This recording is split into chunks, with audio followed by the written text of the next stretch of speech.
Welcome to the Bible Forum. I'm Warren Sprouse. It's Sunday night. It's the last Sunday in August, August 30th.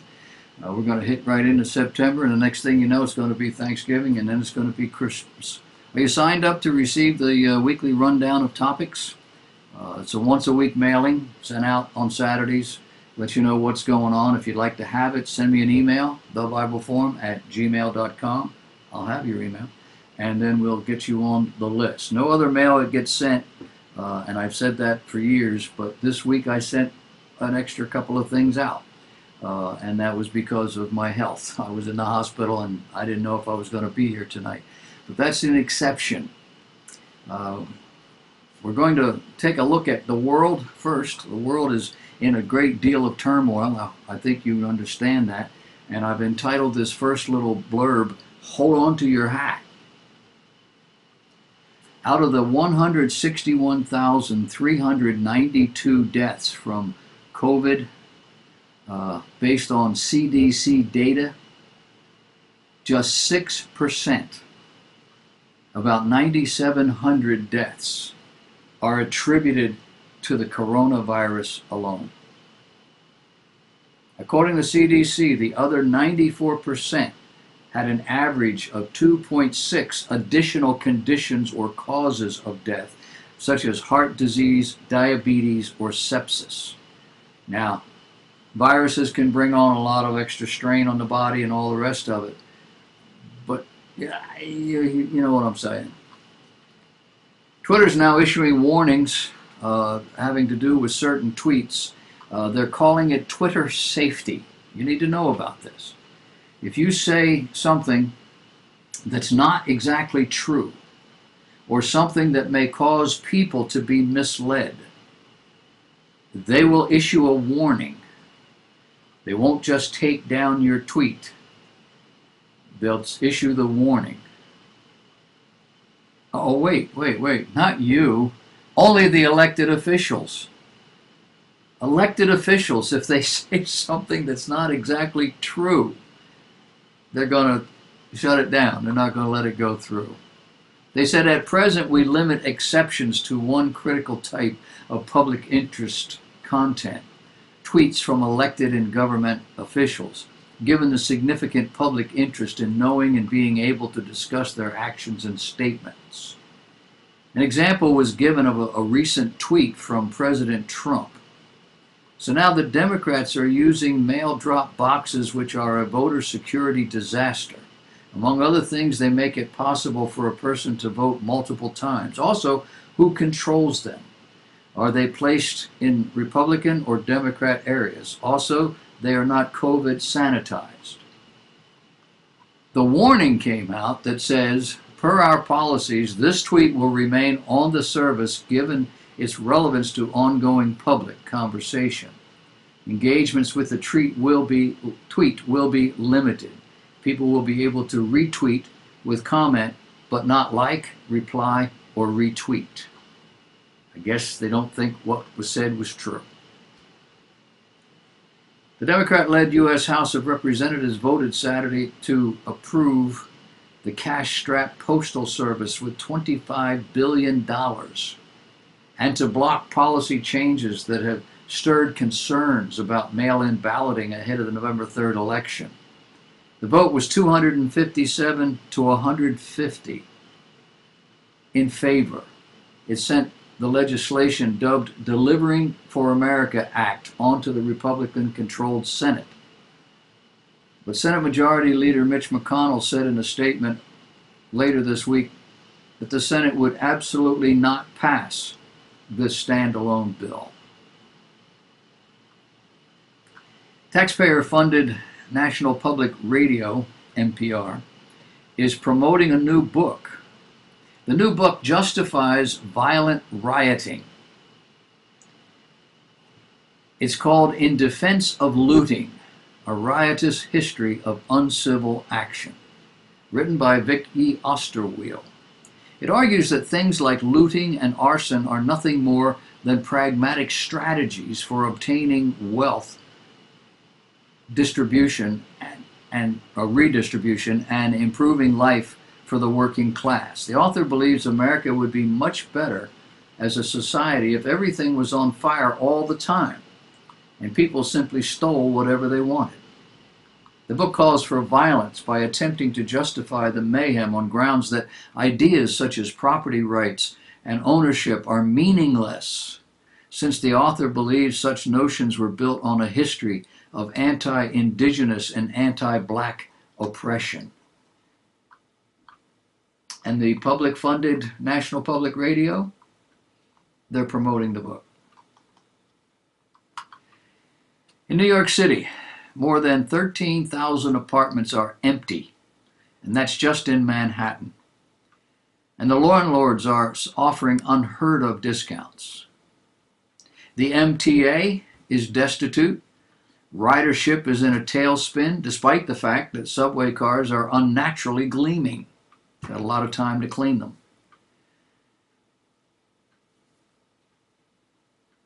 In an echo right out of the 1970s, homelessness, violent crime, and urban blight are on the rise. Trash is piling up in city parks. The city's EMS union chief says that people will die if first responders are cut. And now New York's teachers have threatened a sick-out to protest de Blasio's plan to open schools on September 10. It's sort of back to the bad old days of the 1970s. Why? Democrat leadership, or lack thereof. This is what happens when political ideology trumps good judgment and basic values. Ephesians chapter 2, when men walk according to the course of this world, according to the prince of the power of the air, the spirit that now worketh in the children of disobedience, among whom also we all had our conversation in times past in the lusts of our flesh, fulfilling the desires of the flesh and of the mind, and were by nature the children of wrath, even as others. But God, who is rich in mercy, for his great love wherewith he loved us, even when we were dead in sins, hath quickened us, made us alive together with Christ. By grace ye are saved. The salvation God provides through the Lord Jesus Christ orients believers toward him and all that's good and right, meaning objectively right, decent, God-honoring. And God has told us that we are to love our neighbors as we love ourselves, that we are to live at peace with all men, that we are to obey those who have authority over us, that it might be good for us as we live on in this planet, and that those in authority are to follow the principles and dictates of Almighty God. When they do, everybody lives at peace. When they don't, no one lives at peace. A teenager in New Jersey organized a Black Lives Matter rally. When the rally was over, the town's mayor sent him a bill of $2,500 to cover the cost of overtime police as a result of her gathering. Mayor Mario Kranjak of Englewood Cliffs, New Jersey, doesn't believe it's right for hard-working taxpayers to be on the hook for criminality spawned by the left-wing protesters. He wrote, quote, "Please promptly forward your payment to the borough in the amount of $2,499.26 for the police overtime caused by your protest." According to the mayor, the teenager had refused to meet with officials before her protest, requiring leaders to hastily come up with security plans for the event. The mayor told New Jersey Advanced Media, quote, "As with any privately sponsored event that takes place in the borough requiring police safety, an invoice is sent to the organizer for police overtime, since it would be unfair to require our residents to financially support a private event." Can't wait till she shares this with her parents. In the WesternJournal.com, an author of an article entitled "What's at Stake in the New Election" believes the evidence shows that a Biden-Harris victory will lead America down a socialist road from which we will probably never recover. He says this because he believes the Democrats will likely stack the Supreme Court with at least 2 more justices in order to obtain rulings such as the legalization of illegal aliens who are physically within the U.S., thereby creating millions more likely Democrat voters. The Dems will also push for a court ruling that abolishes the Electoral College, claiming that it's racist. Racist because it protects rural areas from being dominated by urban area voters. Moreover, assuming the Dems also take control of both houses, they will vote to make Puerto Rico and Washington, D.C. states, giving the Democrats 4 more U.S. senators. These actions are not imagined by the right. Rather, they are commonly discussed at conferences and in blogs by the same hardcore leftists who now surround Biden and Harris. Combined, these actions would give the Democrats permanent control of the U.S. of A. What this article does not say is what happens after a second term of President for Trump or Donald Trump. Vice President Pence is a strong contender and a godly man, but the God of this world is still at large. A Biden-Harris victory may very well ensure that the Republican Party will never win the presidency again. However, current history suggests otherwise. The U.S. is something like Argentina. Argentina has been struggling since the days of Juan Perón. For over 70 years, the power drifts back and forth. The Peronists, liberals, anarchists drive the country to the brink of annihilation. Then the people vote in a conservative government. Things get better. And as soon as they do, the people bring back the liberals. Why? Because under liberals, they get more free stuff. The power of the presidency in the wrong hands is an immense responsibility. And it's likely America will gradually be transformed into a socialist semi-dictatorship in which opponents will be spied upon, censored, harassed, and even jailed based on trumped-up charges and bogus claims of hate speech. And those who scoff at all of this have no idea how common such a scenario is throughout world history, nor how close we are at this very moment. Moments of freedom and liberty, undergirded by a constitution that guarantees us a whole slew of rights, are actually quite rare in human history, and such moments almost always come to an end. Newsbusters, a watchdog, a project of Watchdog Media Research Center, has published their findings, which indicates that ABC, CBS, and NBC evening news broadcasts from June 1st through July 31st of this year, 2020, spent 512 minutes of airtime on Donald Trump, 9 times more than the 58 minutes they spent on Joe Biden. But the time spent on Trump was largely negative, while the time spent on Biden was largely positive. 4 out of 12 for Biden were negative. 634 out of 668 for Trump. Tell you something? We've been watching Grace Community Church in California. John MacArthur pastors that church. Everybody says that's MacArthur's church, not MacArthur's church. He pastors that church. The people own the church to hold. It's a philosophical issue that drives me crazy. Oh, that's Bob Jones' church. No, it's not. Grace Community Church were found in contempt of court along with Pastor MacArthur and ordered to pay thousands of dollars in fines for meeting indoors on Sunday, one day after the church lost the California Appeals Court decision. But on Thursday of this week, Superior Court Judge Mitchell Beckloff ruled that the church and pastor cannot be held in contempt of court because there is no court order prohibiting the congregation from gathering. I say stay tuned. The godless forces are not going to rest. They'll come back around. They're going to go after them again. Last Wednesday afternoon, President Trump announced that Wisconsin Governor Tony Evans has had a change of heart. and is now welcoming federal law enforcement into Kenosha, Wisconsin. Remember the last time around, he kicked out all of the government police. This after 3 nights of increasing violence stemming from the shooting of Jacob Blake by local police officers the past weekend.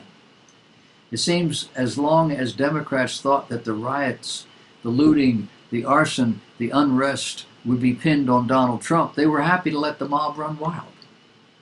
But now that voters are pinning the blame on Democrats in charge of these cities, they've decided it's time to get serious about disorder on their streets. So President Trump announced Wednesday afternoon thousands of additional National Guard troops are headed to Kenosha, Wisconsin. The governor said, "Our businesses are under attack, our homes are under attack, our local law enforcement agencies need additional support to bring civility back to our community." The plea: we are formally asking for 1,500 National Guard members with police powers to be sent to Kenosha County immediately. In Oregon, Governor Kate Brown, who's taken a decidedly hands-off approach to the nightly riots in Portland, issued her own tweet on Tuesday evening calling for a tougher response to those who tried to torch the city and kick off a revolution. For many on the left, the unrest was a good thing until they realized it was hurting the Biden-Harris campaign. It wasn't the burned-out businesses that caused them to change their mind. It wasn't the assaults, the shootings that made them reverse course. If the polls were showing that the violence and unrest in these Democrat-controlled cities was hurting the Trump campaign, these mayors and Democrat governors would, no doubt, still be calling for understanding and compassion for the looters, for the arsonists, for the agitators that are creating the mayhem. The author of this piece wrote, "It's a craven and calculated political response, and it's so blatant that I suspect many Americans will see right through it. Your business can go up in flames. Your neighborhood can be targeted with midnight marches and demands for you to vacate your homes in the name of racial equality. You can be yelled at and shouted down for refusing to raise a fist in solidarity with Black Lives Matter or Antifa, and it's all okay. If Joe Biden's poll numbers take a hit, though, it's time to crack down." And over in Portland, Oregon, Governor Wheeler literally told the president to stay away. And now the leftists have reportedly stormed the apartment complex where he lives, and they will not leave until he abolishes the police department. They're giving him a year and a half to do it, and he must resign. It wasn't a massive horde, but now that these folks know where he lives, expect more of these shenanigans. And I'll say it again, this author wrote, "While I'm glad to see Democrat mayors and governors at least pretend to take an interest in the security of their residents, their new shift in position is a public relations move, not based on public safety." And finally, a hurricane report. The Associated Press published a report on hurricanes this week. When the water in the northern Atlantic is extra warm, the water in those tropical hurricane breeding grounds is unusually hot. When this happens, the hurricane season is abnormally active. Ours has been abnormally active. Such a busy period started in 1995 and might end soon as North Atlantic waters shift to a cooler regime, he said. This scientist acknowledged that one problem with the theory is that the waters in the northern Atlantic have been unusually cooled this summer, and still there have been lots of storms. He says it may be a blip. But MIT meteorologist Professor Kerry Emanuel says it's because another counterintuitive factor is at play. There are more storms because of cleaner air. Oops. European air pollution cooled the area over Africa in the 1960s and 70s, put more dust into the air, both of which tamped down on any hurricanes. When the pollution eased, Africa got warmer, more storms developed, and that's why it's such a busy period, Emanuel said. While climate change is not the most important factor in warming waters, does contribute to creating more damaging storms in other ways by causing a rising sea level that worsens the storm surges, making storms move more slowly and produce more rain, the scientists say. All of this means that we should get used to more catastrophic storms. Why? Because we want to solve the climate problem. That's the kind of thing that was happening this week while you weren't paying attention. We'll be right back. I've got some issues that are cultural in nature when we come back. Stay tuned.